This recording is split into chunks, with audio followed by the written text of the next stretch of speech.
जय हिंद। आज की क्लास में हम लोग कक्षा 10th क्लास के गणित विषय से एक क्वेश्चन दो चर वाले रैखिक समीकरण चैप्टर से देखेंगे। ये क्वेश्चन बहुत बार एग्जाम में पूछे गए हैं, तो चलिए इसे हम लोग समझ लेते हैं। क्वेश्चन है कि यदि किसी भिन्न के अंश में एक घटाने पर वह 1/3 हो जाता है और भिन्न के हर से 8 जोड़ने पर वह 1/4 हो जाता है, तो वह भिन्न ज्ञात कीजिए। अब भिन्न इसमें दिया नहीं है, आपको मान कर बनाना पड़ेगा। तो यहाँ हम लोग इस क्वेश्चन को हल करेंगे तो लिखेंगे कि माना कि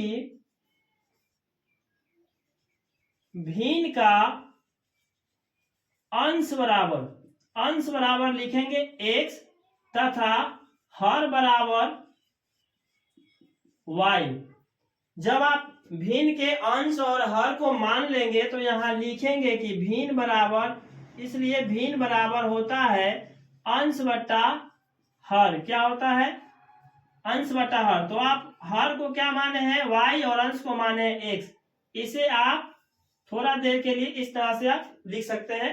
अब यहाँ प्रश्न कह रहा है, लिखेंगे यहाँ प्रश्न से और लिखेंगे कि भिन्न के अंश में से 1 घटाने पर, देखिए क्वेश्चन को, यदि किसी भिन्न के अंश में से 1 घटाने पर वह 1/3 हो जाता है। अंश में से हमने 1 घटाया, हर जैसा है वैसा ही लिखेंगे और यह 1/3 हो जाता है। अब यहां से इसको आप समीकरण बनाएंगे।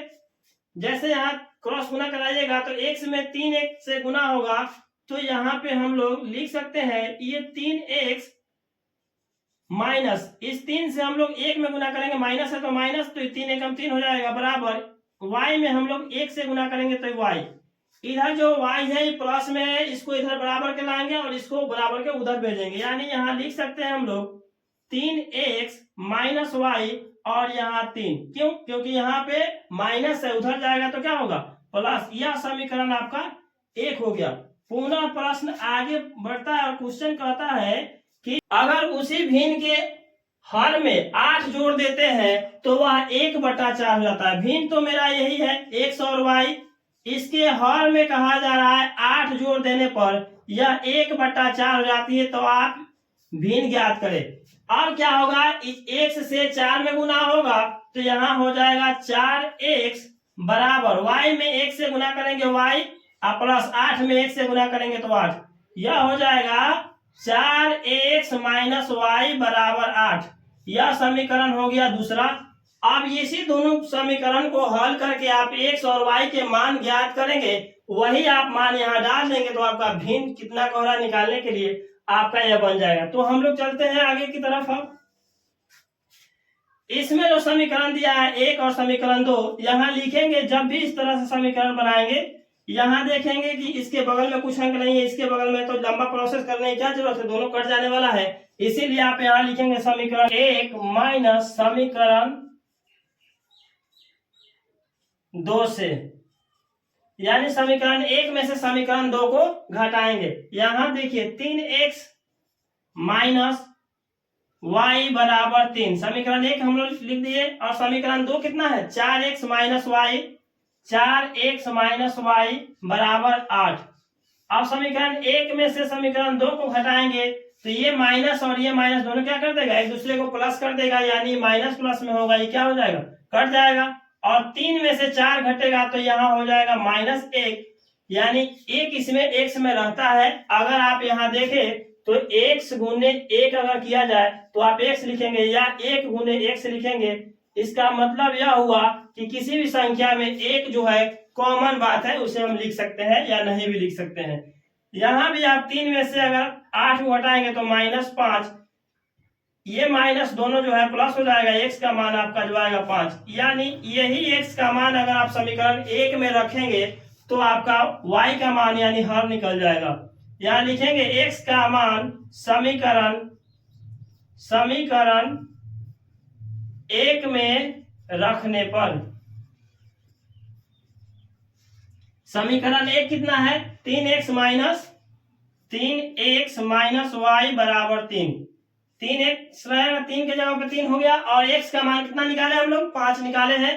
तो यहाँ हम लिखेंगे 5 माइनस y है तो y और यहाँ 3 है तो 3। अब 3 5 कितना होता है 15 माइनस वाई और 3।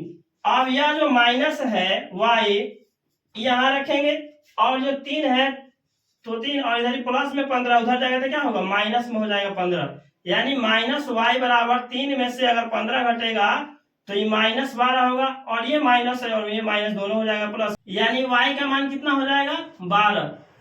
आप यहां से निकाल लिए x का मान और y का मान, तो यहाँ लिखेंगे चूंकि अब यहाँ लिखेंगे भिन्न बराबर हम लोगों ने क्या माना था, भिन्न बराबर माने थे x बट्टा y, यहाँ अंश बटा हर, तो अंश बटा हर लिख भी सकते हैं नहीं भी लिख सकते हैं, कोई दिक्कत नहीं है। आप यह समझ लीजिएगा कि अंश को ही x कहा जा रहा है और हर को ही क्या कहा जा रहा है y कहा जा रहा है। तो x का मान कितना आया है 5 आया है और हर का जो मान आया है y बराबर ये आया है 12, तो आपका जो आंसर होगा ये 5 बटा 12 होगा। तो प्यारे बच्चों हम उम्मीद कर सकते हैं कि आप इस क्वेश्चन को अच्छे से समझ गए होंगे। अगर ये क्वेश्चन आपको नहीं समझ में आया है तो आप इसी वीडियो को पुनः रीप्ले करके देख लीजिए, आप इस क्वेश्चन को जरूर समझ पाएंगे।